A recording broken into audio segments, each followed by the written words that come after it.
சிம்மம். இந்த சொந்தம் விலகி போகும். யார் அந்த சொந்தம்?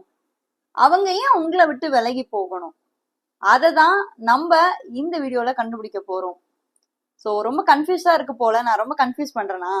அவ்வளவுலாம் கன்ஃபியூஸ் ஆகாதீங்க. வீடியோ தொடர்ந்து கடைசி வரைக்கும் ஸ்கிப் பண்ணாம பாத்தீங்கன்னா எதனால அவங்க உங்களை விட்டு விலகி போறாங்க, இந்த பிரச்சனை ஏன் நடந்துச்சு அப்படின்றது உங்களுக்கே புரியும். சப்ஸ்கிரைப் பண்ணாம நம்மளுடைய சேனலை பார்த்துட்டு இருக்கீங்க அப்படின்னா சப்ஸ்கிரைப் பண்ணி வச்சுக்கோங்க மக்களே. அண்ட் கன்சல்டேஷன் வேணும்னு நினைக்கிறவங்க மேல இருக்க என்னோட வாட்ஸ்அப் நம்பருக்கு மறக்காம உங்களோட டீட்டெயில்ஸை அனுப்பிச்சு வைங்க. அதாவது சிம்ம ராசிக்கு இப்போதான் பாருங்க அஷ்டம சனி போயிட்டு இருக்கு இல்லையா? சோ அதனாலதான் இந்த வீடியோல சில விஷயங்கள் மக்களுக்கு தவறா இருக்கக்கூடிய தவறுதலா புரிஞ்சிருக்கக்கூடிய ஒரு விஷயத்த பத்தி தான் நான் உங்களுக்கு பதில் கொடுக்க போறேன்.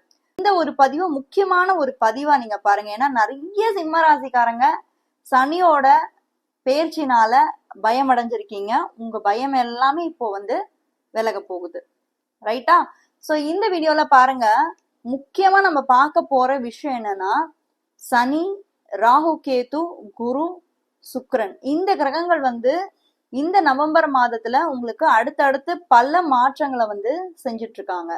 அது மட்டும் இல்லாம இப்ப இந்த சிம்ம ராசியில பாத்தீங்கன்னா ராசியின் மேல கேது பகவான் அமர்ந்திருக்காருங்க. உங்களுடைய 7ஆம் பாவம்னு சொல்லக்கூடிய உங்களோட திருமணம், ரிலேஷன்ஷிப்ஸ், மேரேஜ்னு சொல்லக்கூடிய வீட்டுல ராகு பகவான் அமர்ந்திருக்காரு. பல மக்களை நான் பேசின விஷயத்துல நான் ஒரு விஷயம் என்ன தெரிஞ்சுக்கிட்டேன் அப்படின்னா, இந்த சிம்மராசியை பொறுத்த வரைக்கும் கடந்த ஒரு 6-7 மாசமாவே ரிலேஷன்ஷிப்ஸ்ல பிரச்சனை அவங்களுக்கு வந்திருக்கு. பிரச்சனைகளை ஃபேஸ் பண்ணிருக்காங்க. அவங்க சொந்தங்களை விட்டு பிரிஞ்சு வந்திருக்காங்க.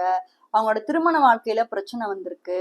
கணவன் இருந்தா மனைவியை பிரிஞ்சிருக்காங்க, மனைவியா இருந்தா கணவனை பிரிஞ்சிருக்காங்க. இதெல்லாம் ஏன் நடந்துச்சு?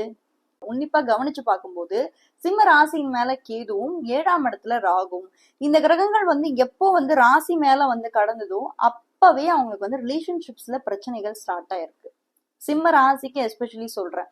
இது யாருக்கெல்லாம் பொருந்ததுன்னா கும்பத்துக்கும் பொருந்தது, அதே மாதிரி சிம்மத்துக்கும் பொருந்தது. உடனே நீங்க கேட்டுறலாம், நானும் சிம்ம ராசில தான்மா இருக்கேன், எனக்கு ஒண்ணும் அப்படிலாம் நடக்கலையே அப்படின்னா அப்படி கிடையாதுங்க. நல்லா புரிஞ்சுக்கணும். சிம்ம ராசியில இருக்கீங்க, ஓகே, பட் என்ன தசா புக்திகள் நடக்குது, கோச்சார கிரகங்கள் எப்படி உங்களுக்கு அது சப்போர்ட்டிவா இருக்கு? உங்களுடைய ராசிக்கு சுப கிரகங்கள் அப்படின்னு நம்ம சொல்லக்கூடிய குரு பகவானோட திசையோ இல்ல சந்திரனோட திசையோ உங்களுக்கு நடந்துட்டு இருக்கும் போது ஓரளவுக்கு உங்க ரிலேஷன்ஷிப்ஸ்ல அந்த பிரச்சனைகள் வரக்கூடிய விஷயங்கள் எல்லாத்தையுமே நீங்க தவிர்த்துருவீங்க. இல்ல உங்களுக்கு சனி மகாதசை நடக்குது, இல்ல 6, 8, 12 பாவங்களுக்கும் உண்டான தசாபுக்திகள் நடக்குது அப்படின்னா உங்களுக்கு இந்த பிரச்சனைகள் ஃபேஸ் பண்ணிட்டு தாங்க இருப்பீங்க. இது நான் கடந்த ஒரு 6-7 மாசமா நான் பார்த்துட்டு இருக்கேன். மக்கள் என்கிட்ட சொல்ற ஒரு பெரிய கருத்தாவே இருக்கு. இப்போ உங்களுக்கு குரு பெயர்ச்சி வந்திருக்கு. இந்த அக்டோபர் மாசம் 18ஆம் தேதி குரு பெயர்ச்சி சனிய தன்னுடைய 9ஆம் பார்வையா அவர் பாக்குறாரு. சனி எங்க இருக்கிறாரு உங்களுடைய ராசிக்குன்னு பாத்தீங்கன்னா 8ஆம் இடம் அஷ்டமஸ்தானத்துல போய் அமர்ந்திருக்காரு. சில பல உடல் தொந்தரவுகள் கூட கொடுத்திருக்கு. சின்னா எலும்பு ரீதியாவும், ஏன்னா சனி அவரோட ஆளுமை பாத்தீங்கன்னா எலும்பு தான் மெயினா. நம்மளுடைய பாதங்களும் எலும்புகளும் சனியோட கண்ட்ரோல்ல போகுது. சோ நான் கேட்ட வரைக்குமே நிறைய பேருக்கு உடல் பிரச்சனைகள் இருக்குன்ற மாதிரியும் எனக்கு சொன்னாங்க. எலும்பு பிரச்சனைகள் நிறைய அவங்க பர்சனல் லைஃப்ல நிறைய டிஸ்டர்ப் ஆனதையும் என்கிட்ட சொல்றாங்க. பர்சனல் லைஃப்ல டிஸ்டர்ப் ஆன விஷயமா இருக்கட்டும், ஹெல்த் இஷ்யூவா இருக்கட்டும், இது எல்லாமே ஒரு வகையில உங்களுக்கு இந்த சனி பெயர்ச்சியும் இந்த தசா புக்திகளுமே ஒரு பெரிய ஒரு ப்ராப்ளம் கிரியேட் பண்ணி கொடுத்திருந்தது. ஆனா இவ பாருங்க, குருவோடைய 9ஆம் பார்வை, அதாவது சாதாரணமா கூட அங்க குரு வரலங்க, குரு ரொம்ப உச்சமாயி வராரு. குரு யாரா வராரு உங்களுடைய ராசிக்கு? நீங்க பாருங்க, குரு உங்களுக்கு 5ஆம் அதிபதிங்க, உங்களுடைய பூர்வ புண்ணிய ஸ்தானாதிபதி. 5 அப்படின்றது குழந்தைகள். சோ 5 அப்படின்றது உங்களோட பாக்கியம், 5 அப்படின்றது உங்களுடைய ஞானம், 5 அப்படின்றது நீங்க கத்துக்கிட்ட விஷயம். இது எல்லாமே 5ஆம் இடம். அது மட்டும் இல்லாம 5 அந்த குரு பகவானே உங்களுக்கு அஷ்டமாதிபதியா, அந்த வீட்டோட அதிபதியாவும் வராரு. அவர் எங்க போய் அமர்ந்திருக்காரு? 12ஆம் இடத்துல போய் உச்சம் அடைகிறாரு. சோ இந்த பிரச்சனைகள் உங்களுக்கு ஒரு முடிவுக்கு வருமா, இல்ல தொடர்ந்து இதுலதான் இருப்போமா அப்படின்னு கேட்டீங்கன்னா திரும்பி ஒன்னா சேர்றதுக்கும் வாய்ப்புகள் இருக்கு. அது வந்து ஒரு 20% தான் நான் சொல்லுவேன். நான் முழுசா கண்டிப்பா நான் சொல்ல முடியாது. அவங்கவுங்க சுய ஜாதகத்தின் பிரகாரம் இது மாறுபடலாம். ஒருவேளை உங்களுக்கு இப்ப கெட்ட தசை நடந்திருக்கலாம். அந்த திசையின் மூலியமா இதை நீங்க ஃபேஸ் பண்ணிட்டு இருக்கலாம். குழந்தைகள்னால திரும்பி நீங்க ஒன்னா சேர்றதுக்கு வாய்ப்பு இருக்கு. ஏன்னா குரு அப்படின்றவர் 5ஆம் அதிபதி. 5ஆம் இடம்ன்றது புத்திரஸ்தானம், குழந்தைகள். சோ அப்போ குழந்தைகளை விட்டு நீங்க பிரிஞ்சு வந்திருந்தாலும், இல்ல மனைவியோ கணவனோ குழந்தைங்களோட அவங்க போயிருந்தாலும் திரும்பி உங்ககிட்ட வந்து குருவோட பார்வையினால சேர்றதுக்கு வாய்ப்புகள் அதிகம். நீங்க என்ன பண்ணணும், மனசை கொஞ்சம் திடமா வச்சுக்கோங்க. ஏன் நம்ம வாழ்க்கையில மட்டும் இப்படி நடக்குது, நம்மளுக்குதான் இப்படி நடக்குதா, நம்மளை சுத்தி இருக்கிறவங்களுக்கும் இப்படி நடக்குதான்ற ரொம்ப ரொம்ப ரொம்ப ரொம்ப கன்ஃபியூஸ் ஆறீங்க. ரொம்ப ரொம்ப ஓவர் திங்க் பண்றீங்க. அது ஏன் நினைச்சுக்கிறீங்க. சோ சில விஷயங்களையோ மத்த விஷயங்களையோ உங்களால ஃபோக்கஸ் பண்ண முடியல. இன்னும் சொல்ல போனா உங்களை டேக் கேர் கூட பண்ண முடியாத பீப்புளா கூட சில பேர் இருக்கீங்க. சில மக்கள் கிட்ட நான் பேசும்போது என்ன பார்த்தேன்னா, என்னாலே பாத்துக்க முடியல, நான் ஏன் இன்னொருத்தரை பாத்துக்கணுமா அப்படின்ற ஒரு விரக்தியில கூட நான் பேசுறத நான் பாக்குறேன். அப்ப இதுக்கு எல்லாமே காரணம் கிரக சூழ்நிலைகள் தான். நீங்க அதனால வந்து மனசுடைஞ்சு போறதோ, நீங்க ஏன்டா இப்படி நடந்துருச்சே அப்படின்னு நீங்க வந்து யோசிக்கிறதுக்கோ இங்க எதுவுமே இல்லை. சோ இது விலகும் அப்படின்றதுதான். இந்த பாயிண்ட் வந்து விலகும். இது எல்லாருக்கும் நடக்காது. ஒரு சில தசாபுக்திகள் உங்களுக்கு சப்போர்ட்டா, உங்களுக்கு சாதகமா இருக்கும் பட்சத்துல இந்த ஒரு விஷயம் நடக்கும். சிம்ம ராசிக்கு வந்து இப்போ சுக்கிர பகவான் ஆட்சி பெற்ற நிலையில 3ஆம் இடத்துல சூரியனோட போய் அமர்ந்திருக்காரு. நவம்பர் மாசம் முழுக்கவே வந்து பாத்தீங்கன்னா சூரியனும் நீசம் பெற்ற நிலையில 3ஆம் வீட்டுல போய் அமர்ந்திருக்காரு. புதுசா ஏதாவது ஒரு விஷயம் பண்ண போறேன் அப்படின்னா கொஞ்சம் நிறுத்தி நிதானமா யோசிச்சு பண்ணுங்க. ஏன்னா உங்க ராசிநாதனான சூரியன் 3ஆம் இடத்துல போய் நீச்சம் ஆட்சி, அதாவது எப்படின்னா நீச பங்கம் தான் ஒரு வகையில். எப்படின்னா சுக்கிரன் வந்து அதே வீட்டுல இருக்காரு, சூரியன் வந்து நீச்சம் வராரு, நீச்ச பங்கம் தான். அதோட எஃபெக்ட் இருக்கும். இருந்தாலும் கூட நீங்க எந்த ஒரு விஷயத்த பண்ணணும் அப்படின்னாலும் கொஞ்சம் நிறுத்தி நிதானமா பண்றது நல்லது. 4ஆம் வீடுன்னு சொல்லக்கூடிய சுகஸ்தானத்துல புதன் அண்ட் செவ்வாய் வந்து அமர்ந்திருக்கு. சோ புதன் செவ்வாய், பூமிக்காரகன்னு சொல்லக்கூடிய செவ்வாயும் புத்திக்காரகனான புதனும் போய் அமர்ந்திருக்கிறாரு.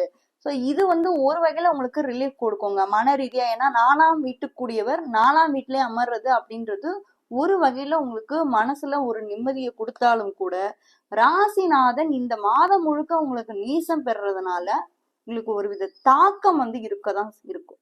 என்ன பண்ணலாம், சரி வேற ஏதாவது ஒரு ரெமெடிஸ் இருக்கா, அஸ்ட்ராலஜிக்கல் ரெமெடிஸ் இருக்கா அப்படின்னு நீங்க கேட்டீங்கன்னா, நீங்க வந்து மெடிடேஷன் பண்ணுங்க. தியானம், மெடிடேஷன்ஸ். சிம்ம ராசியில நீங்க பிறந்ததுனால சூரியன் வழிபாடு பண்ணலாம். அஸ்ட்ராலஜின்னு கேட்கலாம், என்னங்க பரிகாரம்லாம் உண்மையா பொய்யா அப்படின்னு கேட்கலாம். பரிகாரம் அப்படின்றது உண்மை பொய்யான்றது நம்ம அடுத்த வாக்குவாதத்துக்கு வச்சுக்கலாம். நம்மளுடைய வாழ்க்கையில எப்படி நம்ம சில மாற்றங்களை ஏற்படுத்தலாம். இப்போ ஒரு ஒரு ஒரு எக்ஸாம்பிளுக்கு சொல்லணும்னா, இப்ப நமக்கு ஒரு சக்கர வியாதி இருக்கு வச்சுக்கோங்களேன். அந்த சக்கர வியாதி இருக்குன்னா அதுக்கான மருந்தும் உணவுகளும் சரியான உணவு பழக்கங்களும் மருந்து எடுத்தாதானே அந்த நோய் வந்து நோய் தாக்கத்துல கொஞ்சம் கொஞ்சமா வெளியே வர முடியும். நான் எதுவுமே எடுத்துக்க மாட்டேன், நான் அப்படியேதான் உட்காந்துருப்பேன்னா அதுல இருந்து உங்களால வெளியில வர முடியுமா? முடியாது. அதுக்கான இம்யூனிட்டி இருக்கணும், அதுக்கு எதிர்ப்பு சக்தி இருக்கணும், அதை தாங்கக்கூடிய விஷயம் நமக்கு இருக்கணும். அப்பதான் அந்த உடல் வந்து செயல்படும். அது மாதிரிதான் பரிகாரங்களும். நம்ம வாழ்க்கையில சில பல மாற்றங்களை நம்ம வந்து மாத்தி அமைக்கிறதுனால வாழ்க்கையை மாத்த முடியும். சோ நீங்க வந்து சூரியனோட வழிபாடு ரொம்ப ரொம்ப ரொம்ப ரொம்ப அவசியமான ஒரு விஷயம். முடிஞ்ச அளவுக்கு காலையில ஒரு 6 மணிக்கு நீங்க 7 மணிக்கு எழுந்துக்கணும், ஒரு 10 நிமிஷம் சூரியனை வழிபாடு பண்ணுங்க. சூரியன் உங்களுக்கு முழு நீச்சம் கிடையாதுங்க, நீச்ச பங்கம் ஆயிருக்காரு. ஏன்னா அதே வீட்டுல சுக்கிரன் இருக்காரு. அதனால வந்து அது நீச்ச பங்க கணக்குலதான் நம்ம எடுத்துக்கணும். 7ஆம் இடத்துல இருக்க அந்த ராகுவோடைய தாக்கம் தான் உங்களுக்கு இந்த மாசம் ஃபுல்லாவே வந்து இருக்கும்.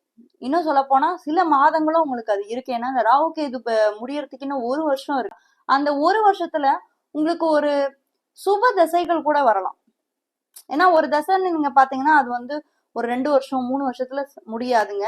ஒரு தசை அப்படின்றது கிட்டத்தட்ட பாத்தீங்கன்னா 10 வருஷம் 12 வருஷம் ஏன் 18 வருஷம். சுக்கிரன்லாம் பாத்தீங்கன்னா 20 வருஷம் திசைலாம் நடத்துறாரு. அப்போ திசைகள் வந்து பெருசா இருக்குங்க. அந்த திசைகள்ல இருக்க புக்திகள் தான் வந்து ரொம்ப ஷார்ட்டா இருக்கும். ரொம்ப குறுகிய காலகட்டத்துலதான் அந்த புக்திகள் நடக்கும். அந்த புக்திகள்ல வரும்போதுதான் நம்ம கரெக்டா போய் மாட்டுவோம். இப்படிதான் வந்து காலச்சக்கரம் வந்து சுழண்டுட்டு இருக்கு. சிம்ம ராசிக்காரங்க, நீங்க பெருசா எதையும் இப்போதைக்கு யோசிக்காதீங்க. கிரக சூழ்நிலைகள் உங்களை இந்த மாதிரி உங்களுக்கு கொஞ்சம் யோசிக்க வைக்கும்.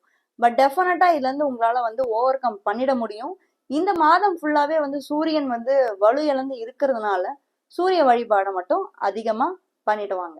இந்த வீடியோவை நிறைய பேருக்கு ஷேர் பண்ணுங்க. கடகராசியை பத்தி தெரிஞ்சுக்கணும்னா இந்த வீடியோவோட ஃபர்ஸ்ட் கமெண்ட்ல ஃபர்ஸ்ட் லிங்க்ல கொடுத்துருக்கேன், மறக்காம அதையும் போய் செக் பண்ணுங்க.